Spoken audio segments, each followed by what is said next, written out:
நண்பர்கள் மற்றும் மாணவ செல்வங்கள் அனைவருக்கும் வணக்கம். இன்னைக்கு நம்ம பார்க்கக்கூடிய தலைப்பு 9ஆம் வகுப்பு இயல் 3 இலக்கணம் வல்லினம் மிகும் இடங்கள்.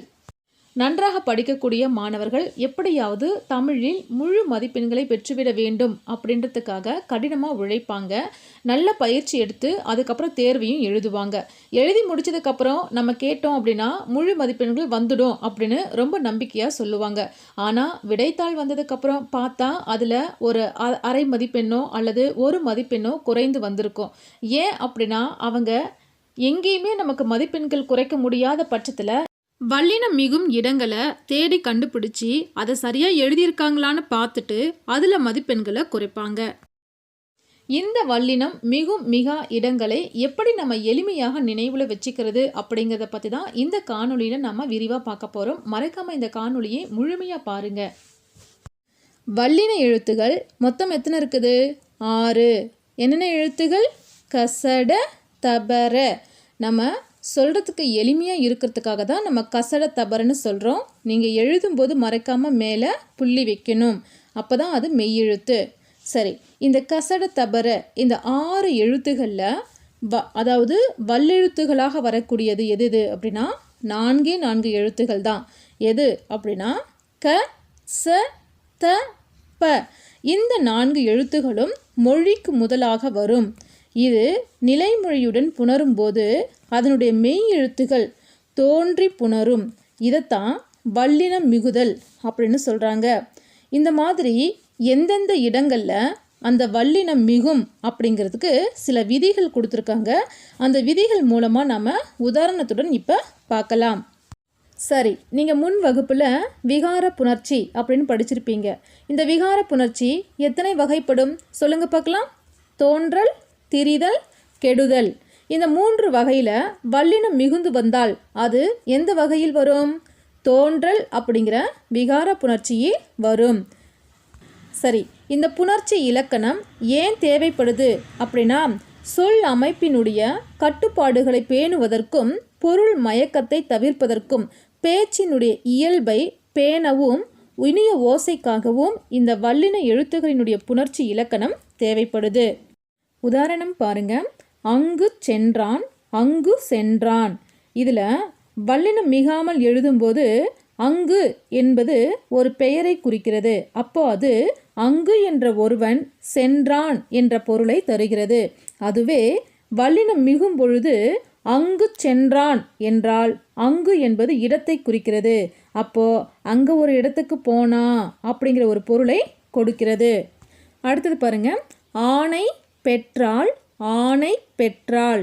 இங்கு வல்லினம் மிகாமல் எழுதும் பொழுது ஆணை என்பது கட்டளையிடுவது போல, அதாவது ஏதோ ஒரு செயலை செய்வதற்காக ஆணை பிறப்பிக்கப்பட்டது என்பது போன்ற ஒரு பொருளை தருகிறது.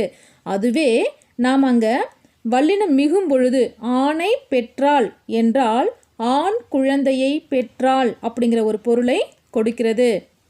அடுத்தது வேலை கொடுத்தான், வேலை கொடுத்தான். இதில் வேலை அப்படின்னா என்னது? ஒரு பணியை குறிக்குது.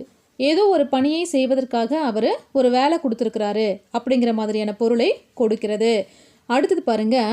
வேலை கொடுத்தான்.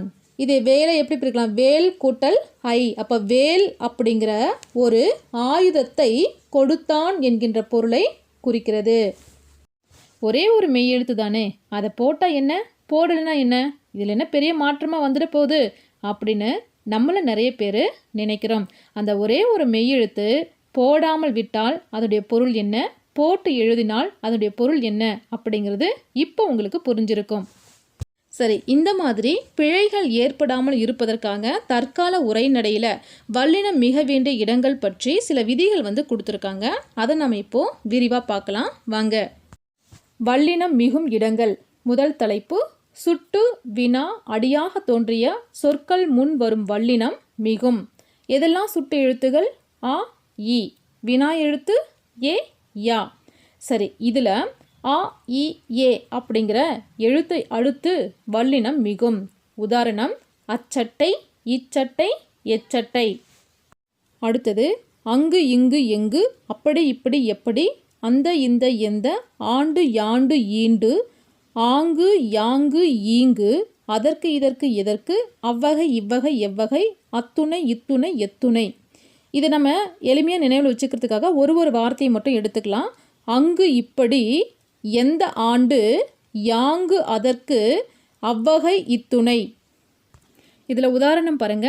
அங்கு சென்றான், இங்கு பார்த்தான், எங்கு போனான். அப்படி சொல் இப்படி செய் எப்படி தெரியும், அந்த காலம் இந்த காலம் எந்த பக்கம். யாண்டு காண்பேன் ஈண்டு காண்போம் யாங்கு சென்றான். அதற்கு சொன்னேன் இதற்கு கொடு எதற்கு கேட்கிறாய். அவ்வகை செய்யுள் இவ்வகை பாடல் எவ்வகை காட்சி. அத்துணை பொருள்கள் இத்துணை சிறியது எத்துணை பெரியது. இந்த சுட்டு வினா எப்படி நினைவில் வச்சுக்கலாம். ஆ இ ஏ அங்கு இப்படி, எந்த ஆண்டு, யாங்கு எதற்கு, அவ்வகை இத்துணை அப்படின்னு நினைவில் வச்சுக்கோங்க. இரண்டாவது தலைப்பு ஓரெழுத்து சொற்களின் முன் வரும் வல்லினம் மிகும். உதாரணம் தீ சட்டி, பூ பந்தல், மை பேனா, தை பொங்கல், கை குழந்தை, தீ பிடித்தது, ஈக்கால். சரி, தீ சட்டி இது என்ன பொருள் கொடுக்கிறது. தீயை கொண்ட சட்டி. அப்போ சட்டிக்குள்ளே தீ இருக்குதுன்னு அர்த்தம் இல்லையா. சரி, இதை இச்சுங்கிற எழுத்தை நம்ம அடிச்சிடலாம். இப்போ இது என்ன பொருள் கொடுக்கும். தீயும் சட்டியும், தீ சட்டி அப்படிங்கிறது தீயும் சட்டியும் என்கின்ற உம்மை தொகையில் வந்துடுது. அதனால் தீ சட்டி என்பது தான் சரி. அடுத்தது பூ பந்தல். இப்போது இது என்ன பொருள் கொடுக்குது. பூவால் ஆன பந்தல். அப்போது இது சரி. இப்போ நீங்கள் இப்போ எடுத்துட்டீங்க. பூவும் பந்தலும் அப்படிங்கிற பொருளை கொடுக்குது. அதனால் இது தவறு. அடுத்தது மை பேனா. இது என்ன பொருள் கொடுக்குது. மையை கொண்ட பேனா. இப்போ எடுத்துட்டீங்க அப்படின்னா மை பேனா. இப்போ இதை தனித்தனியாக பொருள் கொள்வதை போல் மாறிவிடும். அடுத்தது பாருங்க, தை பொங்கல் அப்படின்னா என்ன பொருள். தை மாதத்தில் கொண்டாடப்படக்கூடிய பொங்கல் திருவிழாவை குறிக்குது இல்லையா. அதுவே தை பொங்கல் இப்போ எடுத்துட்டோம். இது என்ன குறிக்குது. தை மாதத்தையும் பொங்கல் அப்படின்னா உண்ணக்கூடிய பொங்கலையும் குறிப்பதாக எடுத்துக்கொள்ளலாம். அப்போது அதனுடைய பொருள் இங்கும் மாறிவிடுகிறது. அதனால் இது தவறு. அடுத்தது கை குழந்தை அப்படின்னா என்ன. அந்த குழந்தையால் நடக்க முடியாது. எப்போதுமே நம்ம கையில் தூக்கி வச்சிட்ருக்கிற மாதிரியே இருக்கும். அதனால தான் அது கை குழந்தை அப்படின்னு சொல்கிறோம். இப்போ இதை இக்க எடுத்துட்டோம் அப்படின்னா கையும் குழந்தையும் தனித்தனியாக வந்துடும். அப்போ அதுக்கு பொருள் மாறிடும். அடுத்தது குற்றிய லுகர சொற்களின் முன் வரும் வல்லினம் மிகும்.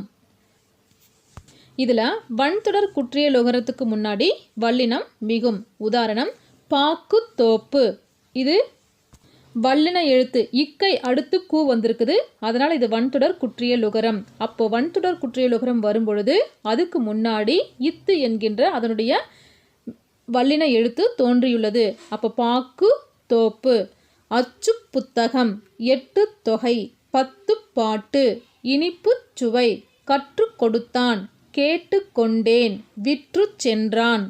இந்த எல்லா வார்த்தைகளிலுமே வன்தொடர் அதாவது கசர தபர அப்படிங்கிற வல்லினத்தை அடுத்து குசுடு துபுரு வந்திருக்கும். அதனால் இது வன்தொடர் குற்றிய லுகரம். இந்த எழுத்துகளுக்கு பின்னாடி வல்லினம் வந்து மிகும்.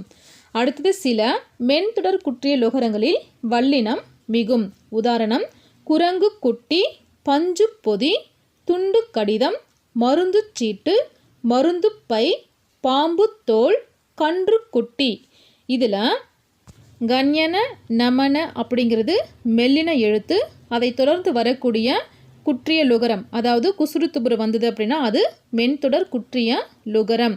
இங்கே குரங்கு இங்கு தொடர்ந்து கூ வந்திருக்குது. அதனால் இது மென்தொடர் குற்றிய லுகரம். இதுக்கு அடுத்து வரக்கூடிய குட்டி என்ற வல்லினம் வந்ததுனால அதுக்கு முன்னாடி வல்லினம் மிகும். அப்போ இக்கு வந்து போடணும். அடுத்தது பஞ்சு பொதி, துண்டு கடிதம், மருந்து சீட்டு. இப்போ நம்ம இதை தனியாக பிரித்து பாருங்கள். குரங்கு குட்டி நம்ம முன்னாடியே பார்த்தோம். இக்கு எடுத்துட்டோம் அப்படின்னா அது குரங்கும் குட்டியும் அப்படிங்கிற பொருளில் வந்துடும். அதுவே நீங்கள் குரங்கு குட்டி அப்படின்னா குரங்கு குட்டி அப்படின்னா குட்டி குரங்கு அப்படிங்கிற மாதிரி பொருளில் வருது. அடுத்து பஞ்சு பொதி. இதில் இப்போ எடுத்துட்டீங்க அப்படின்னா பஞ்சும் பொதியும் அப்படிங்கிற மாதிரியான பொருளை கொடுக்கும். அடுத்தது சில உயிர் தொடர் குற்றிய லுகர முன் மிகல். உயிர் தொடர் அப்படின்னா எது. அதாவது உயிரெழுத்தை தொடர்ந்து வரக்கூடிய உகரம் தான் உயிர்த்தொடர் குற்றிய லுகரம். அதாவது முதுகு இருக்குதுங்களா, அந்த தூன்றது எப்படி பிரிக்கலாம், இத்து குட்டல் ஊன்னு பிரிக்கலாம். அப்போ ஊ அப்படிங்கிறது உயிரெழுத்து, அதை தொடர்ந்து குசுடு துபுரில் ஏதாவது வந்தது அப்படின்னா அது உயிர்த்தொடர் குற்றிய லுகரம். முதுகு தண்டு, விறகு கட்டை, படகு போட்டி, பரிசு புத்தகம், மரபு கவிதை, இதில் உயிர்த்தொடர் குற்றிய லுகரத்தில் வல்லினம் சில இடங்களில் வரும். அடுத்தது முற்றிய லுகர சொற்களில் வல்லினம் மிகும். முற்றிய லுகரம் அப்படின்னா என்ன அர்த்தம்? ஒரு தனி குறில் எழுத்து இருக்கும், அதை தொடர்ந்து வரக்கூடிய வல்லின மெய்யின் மேலும் பிற மெய்களின் மேலும் ஏறி வரக்கூடிய உகரம். வல்லின மெய் மேலே உகரம் வந்தால் அது குசுடு துபுருன்னு சொல்லுவோம். அதாவது கசடு தபருக்கு மேலே ஊ வந்தது அப்படின்னா அது குசுடு துபுருன்னு சொல்லுவோம். அது மட்டும் இல்லாமல் பிற மெய்களின் மேலும் ழு ரு இந்த மாதிரி இரு கூட ஊ சேர்ந்து வந்தாலோ இல் கூட ஊ சேர்ந்து வந்தாலும் இந்த மாதிரி பிற மெய்களின் மேலே ஏறி வரக்கூடிய உகரம் முற்றிய லுகரம் அப்படின்னு சொல்லுவாங்க. இந்த எழுத்துகளுக்கு பின்னாடி வல்லினம் மிகும் அப்படின்னு சொல்கிறாங்க. உதாரணம் பாருங்கள். நடுக்கடல், புது புத்தகம், பொது பணி, பசு தோல், திருக்கோயில், தெருப்பக்கம், முழு பேச்சு, விழுப்பொருள் இந்த மாதிரி முற்றிய லுகர சொற்களில் வல்லினம் மிகும். அடுத்தது தனி குறிலை அடுத்து வரக்கூடிய முற்றிய லுகர சொற்களை பார்த்தோம். இப்போது தனி நெடிலெழுத்து, தனி நெட்டெழுத்தை அடுத்தோ பல எழுத்துக்களை தொடர்ந்தோ ஒரு சொல்லின் இறுதியில் வல்லின மெய் அல்லாத, அதாவது கசட தபர இல்லாத பிற மெய் எழுத்துகளுக்கு மேலே ஏறி வரக்கூடிய உகரத்தையும் முற்றிய லுகரம் அப்படின்னு சொல்லுவாங்க.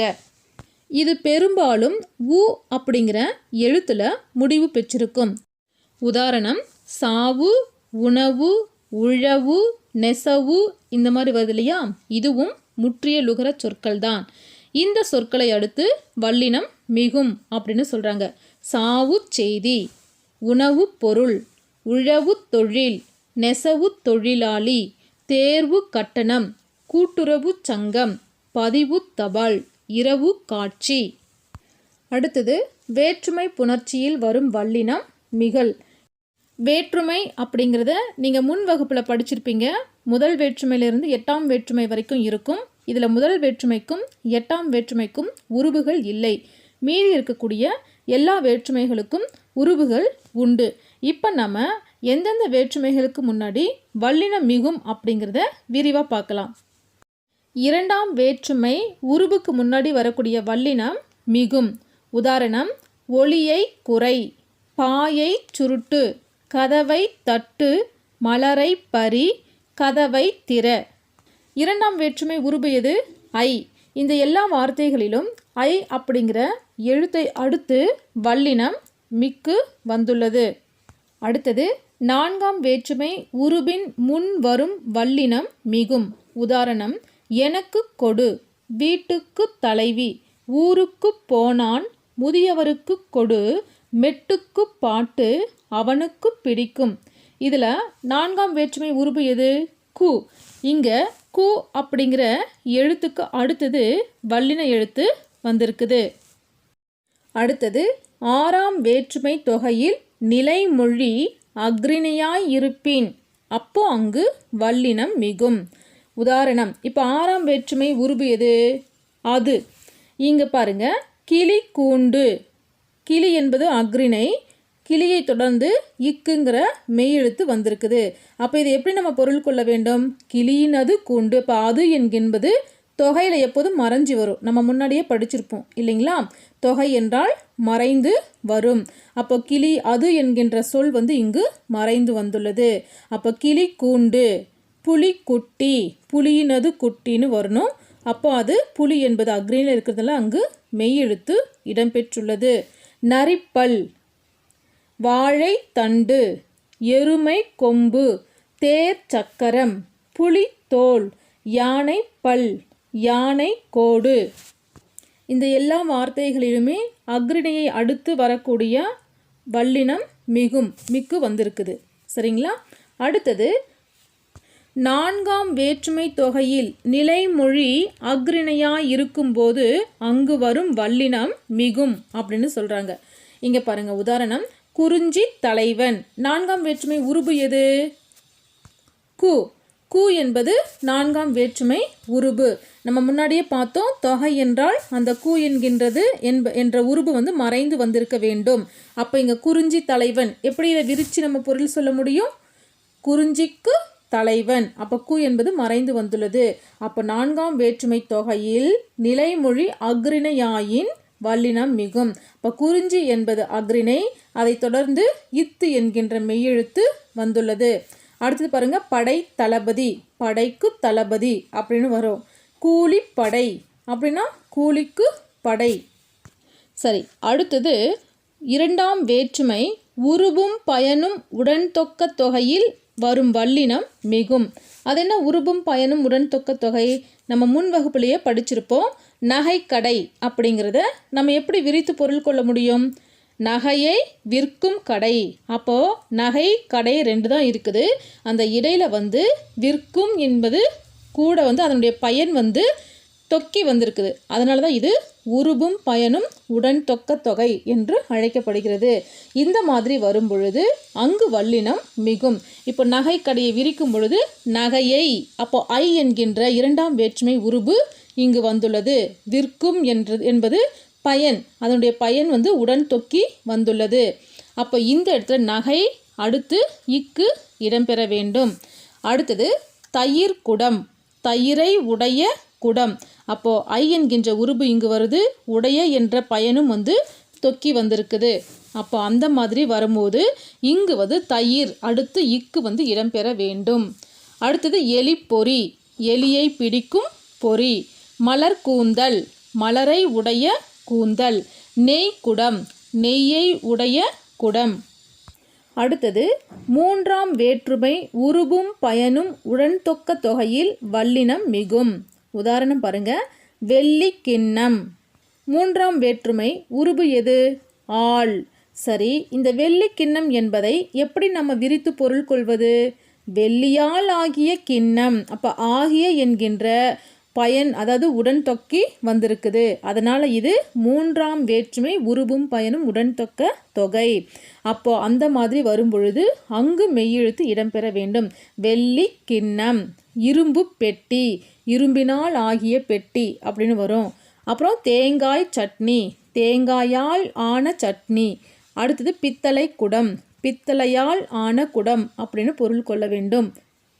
அடுத்தது நான்காம் வேற்றுமை உருபும் பயனும் உடன் தொக்க தொகையில் வரும் வல்லினம் மிகும். உதாரணம் பாருங்க, கோழி தீவனம். இதை எப்படி நம்ம விரித்து பொருள் கொள்ள முடியும்? நான்காம் வேற்றுமை உருபு எது? கு. சரி, இதை எப்படி விரிக்கலாம் சொல்லுங்க பார்க்கலாம். கோழிக்கு கோழி தீவனம் என்பது கோழிக்கு உரிய தீவனம். அப்போ உரிய என்ற உருபு வந்து அங்கு தொக்கி வந்திருக்குது. கோழி கு என்கின்ற நான்காம் வேற்றுமை உருபு வந்துள்ளது. அடுத்தது பாருங்க, குழந்தை பாடல். குழந்தை பாடல் இதை எப்படி விரித்து பொருள் கொள்ளலாம்? குழந்தைக்கு ஏற்ற பாடல். அப்போ ஐ குழந்தைக்கு அதாவது கு அப்படிங்கிற நான்காம் வேற்றுமை உருபு வந்திருக்குது. ஏற்ற அப்படிங்கிற பயன் உருபு வந்து உடன் தொக்கி வந்திருக்குது. அதனால் இது நான்காம் வேற்றுமை உருபும் பயனும் உடன் தொக்க தொகை. அடுத்தது ஐந்தாம் வேற்றுமை உருபும் பயனும் உடன் தொக்க தொகையில் வரும் வல்லினம் மிகும். உதாரணம் வாய்ப்பாட்டு. ஐந்தாம் வேற்றுமை உருபு எது? இல்லு இன்னு. அப்போது இந்த வாய்ப்பாட்டு அப்படிங்கிறத நம்ம எப்படி பொருள் கொள்ளலாம்? வாயிலிருந்து வரும் பாட்டு வாய்ப்பாட்டு. அப்போ வாயில் இல் என்ற உருபு வந்திருக்குது. இருந்து வரும் அப்படிங்கிற பயன் வந்து உடன் தொக்கி வந்துள்ளது. அதனால் இது ஐந்தாம் வேற்றுமை உருபும் பயனும் உடன் தொக்க தொகை. அடுத்தது பாருங்க, கனிச்சாறு. கனியிலிருந்து எடுக்கப்படும் சாறு அப்படிங்கிற பொருளில் வந்திருக்குது. அப்போது இல் அப்படிங்கிற ஐந்தாம் வேற்றுமை உருபும் எடுக்கப்படும் அப்படிங்கிற பயன் உடன் தொக்கி வந்திருக்குது. அடுத்தது ஏழாம் வேற்றுமை உருபும் பயனும் உடன் தொக்க தொகையில் வரும் வல்லினம் மிகும். உதாரணம் தண்ணீர் பாம்பு. இப்போது ஏழாம் வேற்றுமையுடைய உருபுகள் என்னென்ன இருக்குது சொல்லுங்க பார்க்கலாம். கண் என்ற உருபிலிருந்து இல் என்கின்ற உருபு வரை மொத்தம் 28 உருபுகள் இருக்குது. சரி, இங்கே தண்ணீர் பாம்பு, இதை நம்ம எப்படி விரித்து பொருள் கொள்ள முடியும்? தண்ணீரில் உள்ள பாம்பு. அப்போ இல் என்கின்ற உருபு இங்கு வந்துள்ளது. இப்போ நீங்கள் கேட்கலாம், 5ஆம் வேற்றுமையில் கூட வாய்ப்பாட்டுன்னு சொல்லும்போது வாயில் இருந்து, அப்போ இல் என்கின்ற உருபு 5ஆம் வேற்றுமைக்கும் வருது அப்படின்னு நீங்கள் கேட்கலாம். ஆமாம், ஏன்னா இங்கே 5ஆம் வேற்றுமையில் வரக்கூடிய இல் ஒப்பு பொருளிலும் ஏது பொருளிலும் வரும். இங்கே வாய்ப்பாட்டு, அப்போ வாயில் இருந்து என்ன வந்தது, அப்போ ஏது அப்படிங்கிற பொருளில் பாட்டு பிறந்தது அப்படிங்கிற மாதிரியான பொருள் கொடுக்குது. ஆனால் தண்ணீர் பாம்பு அப்படிங்கும்போது தண்ணீரில் உள்ள பாம்பு, அப்போது தண்ணிக்குள்ளே இருக்கிற பாம்பு. அப்போ தண்ணிக்குள்ளே அப்படிங்கிறது தண்ணி எங்கே இருக்குது? ஒரு இடம். அப்போது அந்த இடத்தை குறிக்குது. நீங்கள் நல்லா நினைவில் வச்சுக்கணும். 7ஆம் வேற்றுமை உருபு இடப்பொருளில் மட்டும்தான் வரும். ஆனால் 5ஆம் வேற்றுமை உருபு ஒப்பு பொருளிலும் ஏது பொருளிலும் வரும். அடுத்தது பாருங்க, சென்னை கல்லூரி அப்படின்னா சென்னையில் உள்ள கல்லூரி. அப்போ இடப்பொருள் சென்னைங்கிற இடத்துல இருக்குது. அடுத்தது பாருங்க, மதுரை கோயில். மதுரை அப்படிங்கிற இடத்துல இருக்கக்கூடிய கோயில், மதுரையில் உள்ள கோயில். மலைப்பாம்பு, மலையில் உள்ள பாம்பு. இப்போ மலை என்பது இடம். நல்லா நினைவில் வச்சுக்கணும். 7ஆம் வேற்றுமை உருபு இடப்பொருளில் மட்டுமே வரும். அடுத்த தலைப்பு, அல்வழி புணர்ச்சியில் வல்லினம் மிகல். இந்த அல்வழி புணர்ச்சி 2 வகையாக பிரிச்சிருப்பாங்க. தொகைநிலை தொடர், தொகாநிலை தொடர் அப்படின்னு 2 வகைப்படும். தொகைநிலை தொடரில் 5 வகையும் தொகாநிலை தொடரில் 9 வகையும் காணப்படும். நினைவுபடுத்தி பாருங்க. தொகைநிலை தொடரில் இருக்கக்கூடிய 5 வகைகள் என்னென்ன இருக்குது? வினைத்தொகை, பண்பு தொகை, உவமை தொகை, உம்மை தொகை, அன்மொழி தொகை. அதே மாதிரி தொகாநிலை தொடர்கள் இருக்கக்கூடிய 9 வகைகள் என்னென்ன இருக்குது? எழுவாய் தொடர், விழித்தொடர், பெயரெச்ச தொடர், வினையெச்ச தொடர், தெரிநிலை வினைமுற்று, குறிப்பு வினைமுற்று, இடைச்சொல், உரிச்சொல், அடுக்குத்தொடர். சரி, இந்த தொகைநிலை தொடர்களில் எதுலெல்லாம் வல்லினம் மிகும் அப்படின்னா பண்பு தொகையில் வரும் வல்லினம் மிகும். உதாரணம் பாருங்க, சிவப்பு துணி, புதுமை பெண், தீமை குணம், வெள்ளை தாள், மெய்ப்பொருள், பொய் புகழ், புது துணி, பொது பண்பு. இதில் பண்பு தொகை அப்படின்னா என்னன்னு உங்களுக்கே தெரியும். இந்த வார்த்தைகள் இருக்கக்கூடிய சிவப்பு துணி, அப்போ நீக்கி பார்த்தீங்கன்னா என்ன பொருள் கொடுக்குது அப்படின்னு ஒரு வார்த்தையையும் அதில் இருக்கக்கூடிய மெய்யெழுத்து நீக்கி பார்த்தீங்கன்னா உங்களுக்கே புரியும். சரி, அடுத்தது இரு பெயரொட்டு பண்பு தொகையில் வரும் வல்லினம் மிகும் அப்படின்னு சொல்கிறாங்க. இரு பெயரொட்டு பண்பு தொகை என்னது? நிலைமொழியில் சிறப்பு பெயரும் வருமொழியில் பொது பெயரும் இடையில ஆகிய அப்படிங்கிற பண்பு உருபு மறைந்து வந்தது அப்படின்னா அது இரு பெயரொட்டு பண்பு தொகை. இந்த பண்பு தொகையிலும் வல்லினம் மிகும். உதாரணம் பாருங்க, மார்கழி திங்கள், வெள்ளிக்கிழமை, மல்லிகை பூ, சாறை பாம்பு, உழவு தொழில், வைகாசி திங்கள், சித்திரை திங்கள். இப்போ இதில் மார்கழி திங்கள் பாருங்க. மார்கழி அப்படின்னா என்னது? மார்கழி மாதத்தை மட்டும்தான் குறிக்கும். இப்போ திங்கள் அப்படின்னா திங்கள் என்பது திங்கக்கிழமையை குறிக்குது, திங்கள் என்பது மாதத்தை குறிக்கிறது, திங்கள் என்பது நிலவை குறிக்கிறது. அப்போ இது எல்லாத்துக்குமே இது பொது பெயராக இருக்குது. அப்போது மார்கழி என்பது சிறப்பு பெயர், திங்கள் என்பது பொது பெயர். இப்படி வரும்போது அங்கு மெய்யெழுத்து இடம்பெறும். அடுத்தது உவமை தொகையில் வரும் வல்லினம் மிகும். உவமை தொகைனா என்னது? ஒன்றுடன் மற்றொன்றை ஒப்புமைப்படுத்துவது தான் உவமை தொகை இல்லையா? இப்போ உதாரணம் பாருங்க, மலர்கண். இதை எப்படி நம்ம விரித்து பொருள் கொள்ள முடியும்? மலர் போன்ற கண். அடுத்தது தாமரை கை, தாமரை போன்ற கை. இதில் போல அப்படிங்கிற உவம உருபுல வரக்கூடிய வல்லினம் மிகும். உதாரணம், புலி போல பாய்ந்தான். அப்போ போல அப்படிங்கிற இடத்துல வல்லினம் மிகும். கிளி போல பேசினாள், குயில் போல பாடினாள். இந்த மாதிரி வரும். அடுத்தது தொகாநிலை தொடர்களில் எதிலெல்லாம் வல்லினம் மிகும் அப்படின்னு பார்க்கலாம். முதல்ல ஈறு கெட்ட எதிர்மறை பெயரச்சத்துக்கு முன்னாடி வரக்கூடிய வல்லினம் மிகும் அப்படின்னு சொல்கிறாங்க. ஈறு கெட்ட எதிர்மறை பெயரச்சம்னா என்னது? இப்போது அறியாத அப்படின்னா என்ன பொருள்? எதிர்மறை பெயரச்சம். அறியும் அப்படின்னா அது நேர்மறை, அறியாத அப்படின்னா அதுக்கு ஆப்போசிட்டாக சொல்கிறது. அப்போது எதிர்மறை பெயரெச்சம். இப்போ இந்த அறியாத அப்படிங்கிறதுல த அப்படிங்கிறது போயிடுச்சுன்னா என்னவா இருக்கும்? அறியா. அப்போ தா என்பது கெட்டுடுச்சு. ஈற்றெழுத்து கெட்டு வந்ததுனால இது ஈறு கெட்ட எதிர்மறை பெயரெச்சம். சரிங்களா? உதாரணம் பாருங்க. அறியா பிள்ளை. இந்த மாதிரி வரும்போது இங்கு வல்லினம் மிகும். நல்லா நினைவில் வச்சுக்கோங்க. எதிர்மறை பெயரெச்சத்தில் வல்லினம் மிகாது. உதாரணம் அறியாத பிள்ளை. இங்கு வல்லினம் மிகாது. ஆனால் ஈறுகட்ட எதிர்மறை பெயரெச்சத்தில் வல்லினம் மிகும். அறியா பிள்ளை அப்படின்னு வந்தது அப்படின்னா அங்கு வல்லினம் மிகும். அடுத்தது பாருங்க. கூவா குயில், செல்லா காசு, ஓடா குதிரை, தீரா சிக்கல். இந்த மாதிரி ஈறுகட்ட எதிர்மறை பெயரெச்சத்தில் வல்லினம் மிகும். காணா பொருள். அடுத்தது பாருங்க. தனி குறிலை அடுத்து வரக்கூடிய ஆகார சொல்லுக்கு பின்னாடி வரக்கூடிய வல்லினம் மிகும் அப்படின்னு சொல்கிறாங்க. இப்போ நம்ம ஈறுகெட்ட எதிர்மறை பெயரெச்சம் கூட முடியும் போது ஆகாரத்தில் தான் முடியுது. ஆனால் அது ஈறு கெட்டு வந்திருக்குது. ஆனால் இந்த தனி குறிலை அடுத்து வரும்போது ஈறு எதுவும் கெட்டு வந்திருக்காது. ஆனால் ஆகாரத்தில் வந்தது அப்படின்னா அங்கு வல்லினம் மிகும்னு சொல்கிறாங்க. உதாரணம் பாருங்க. நிலாச்சோறு. இதில் நீ என்பது தனி குறில் எழுத்து. அதை தொடர்ந்து ஆ லா அப்படின்னா ஆகாரம் வந்திருக்குது.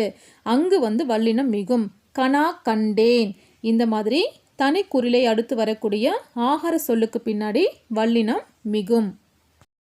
அடுத்தது அகர இகர எகர மெய் ஈறுகளிலும் வன்தொடர் குற்றியலுகர ஈற்றிலும் வரும் வினையெச்சங்களின் முன் வரக்கூடிய வல்லினம் மிகும் அப்படின்னு சொல்கிறாங்க. உதாரணம் பாருங்க. முதல்ல அகர ஈற்று வினையெச்சங்களின் முன் வரும் வல்லினம் மிகல். வர சொன்னான். வர அ வந்திருக்குதுங்களா? அப்போ அந்த இடத்துல வல்லினம் மிகும்னு சொல்கிறாங்க. அடுத்தது பாருங்க. உண்ண போனான், ஆடச் சொன்னார், உட்கார பார்த்தான், உண்ணச் சென்றான், நம்பி கொற்றன். இந்த எல்லா வார்த்தைகளிலுமே வர, உண்ண, ஆட, உட்கார, உண்ண, நம்பி என்பது இகரத்தில் இருக்குது. அதனால் அதை விட்டுடுங்க. மற்ற எல்லா சொற்களுமே பார்த்திங்கன்னா அகர ஈற்று வந்திருக்குது. அதாவது அகரத்தில் வந்திருக்கக்கூடிய எச்ச சொல்லாக இருக்குது. அதை அடுத்து வினைச்சொல் வந்திருக்குது. அப்போது அங்கு வல்லினம் மிகும். அடுத்தது பாருங்க. இகர ஈற்று வினையெச்சங்களின் முன் வரும் வல்லினம் மிகல். இப்போ முன்னாடி நம்ம பார்த்தோம் இல்லையா, நம்பி கொற்றன். அது இகரத்தில் வரணும். ஓடி போனான், தேடி பார்த்தான், கூறி சென்றான், கூடி பேசினர், எழுதி பார்த்தான், ஓடி கலைத்தான். இது போன்ற இடங்களில் வல்லினம் மிகும். அடுத்தது எகர ஈற்று வினையெச்சங்களுக்கு முன் வரக்கூடிய வல்லினம் மிகும். உதாரணம் போய் பார்த்தான். இங்கே ஈ அப்படிங்கிறது எகரத்தில் வரக்கூடியது இல்லையா, அதனால இந்த மாதிரி வரும் பொழுது அங்கு வல்லினம் மிகும். அடுத்தது உகரத்தில் முடியக்கூடிய வினையெச்சம் வன்தொடர் குற்றியலுகரமாக இருந்தால் மட்டும் அங்கு வல்லினம் மிகும். உதாரணம் கற்று ஊ வந்திருக்குதுங்களா? ஸோ அப்போ கற்று கொடுத்தான், வாய் விட்டு சிரித்தான், படித்து காட்டினான், எடுத்து தந்தான், கடித்து குதறியது, வைத்து போனான், பெற்று கொண்டேன், படித்து பார்த்தார், வந்து போனான், கேட்டு கொண்டான். இந்த மாதிரி உகரத்தை தொடர்ந்து வன்தொடர் குற்றியலுகரம் வந்தது அப்படின்னா அந்த இடத்துல வல்லினம் மிகும். அடுத்தது இனி, தனி, என, ஆக, மிக, ஆய் இது போன்ற எச்ச சொற்களை தொடர்ந்து வினைமுற்று வந்தது அப்படின்னா அந்த இடத்துல வல்லினம் மிகும். உதாரணம் பாருங்க. இனி காண்போம், தனி சிறப்பு, என கேட்டார், தருவதாக சொன்னான், மிக பெரியவர், வருவதாய் கூறினான். இது எல்லாமே தெரிநிலை வினையெச்சங்கள். இந்த தெரிநிலை வினையெச்சங்களை தொடர்ந்து வரக்கூடிய வல்லினம் மிகும். அடுத்தது குறிப்பு வினையெச்சத்தில் எங்கெல்லாம் வரும் அப்படின்னா மெல்ல பேசினாள். மெல்ல அப்படின்னா என்ன அர்த்தம்? மென்மையாக, மெதுவாக பேசினான், மென்மையாக பேசினான் அப்படின்னு சொல்கிறாங்களா? அப்போது மெல்ல பேசினாள் அப்படின்றப்போ அங்கு வல்லினம் மிகும். நிறைய பேசுவான், இனிக்க பேசுவான், நன்றாக சொன்னான், வேகமாக கூறினான், விரைவாய் பேசினார், மெல்லெனச் சிரித்தாள். இந்த மாதிரி குறிப்பு வினையெச்சங்கள் வரும்பொழுது அங்கு வல்லினம் மிகும். அடுத்தது சில உருவகச் சொற்களில் வரும் வல்லினம் மிகும் அப்படின்னு சொல்கிறாங்க. உருவகம்னா என்னது? நம்ம இதுக்கு முன்னாடி உவமை தொகைன்னு ஒன்று பார்த்தோம், ஞாபகம் இருக்குதா? அதாவது தாமரை கை அப்படின்னு என்னது? தாமரை போன்ற கை. கையை தாமரை பூவுடன் ஒப்புமைப்படுத்தி சொல்லுவது உவமை தொகைன்னு பார்த்தோம். இந்த தாமரை கை அப்படிங்கிறத திருப்பி போட்டால் எப்படி வரும்? கை தாமரை அப்படின்னு வரும் இல்லைங்களா? இந்த மாதிரி வரக்கூடியதை உருவக சொல் அப்படின்னு சொல்கிறோம். இந்த உருவக சொற்களில் சில இடங்களில் வல்லினம் மிகும் அப்படின்னு சொல்கிறாங்க. உதாரணம் பாருங்க. வாழ்க்கை படகு, உலக பந்து, தமிழ் தாய், வாய் பவளம். அடுத்தது எண்ணு பெயர்களில் 8, 10 அப்படிங்கிற 2 எண்களில் மட்டும்தான் வல்லினம் மிகும். மீதி இருக்கக்கூடிய எந்த எண்களிலும் வல்லினம் மிகாது. உதாரணம் 8 பேர், 10 குடம், 8 தொகை, 10 பாட்டு, இந்த மாதிரி வரும். அடுத்தது மகர மெய்யில் முடியக்கூடிய சொல்லை அடுத்து வரும் வல்லினம் மிகும்.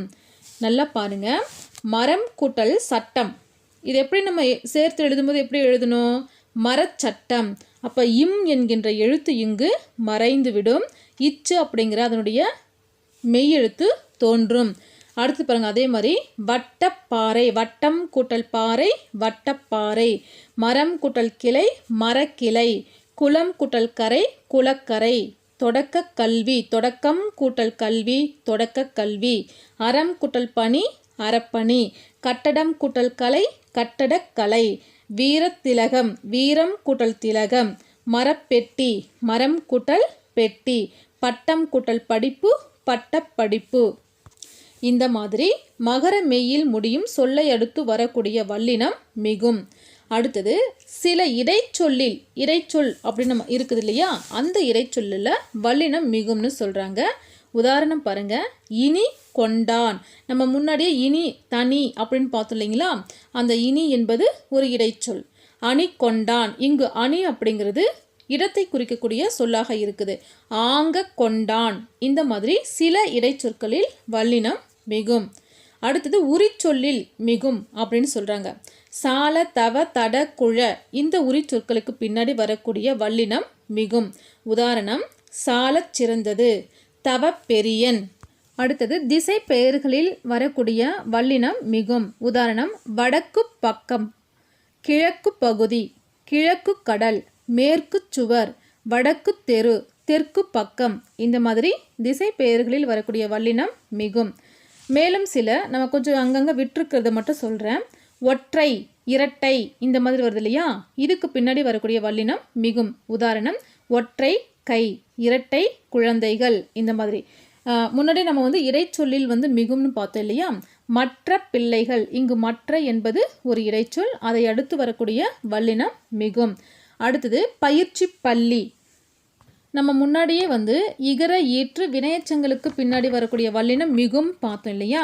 ஆனால் இங்கு வினையச்சங்கள் இல்லை இது, ஆனாலும் இந்த இடத்துல வல்லினம் மிக்கு வந்திருக்குது. பயிற்சி பள்ளி, பயிற்சி கூடம், நகரவை தலைவர், இந்த மாதிரி வரும்.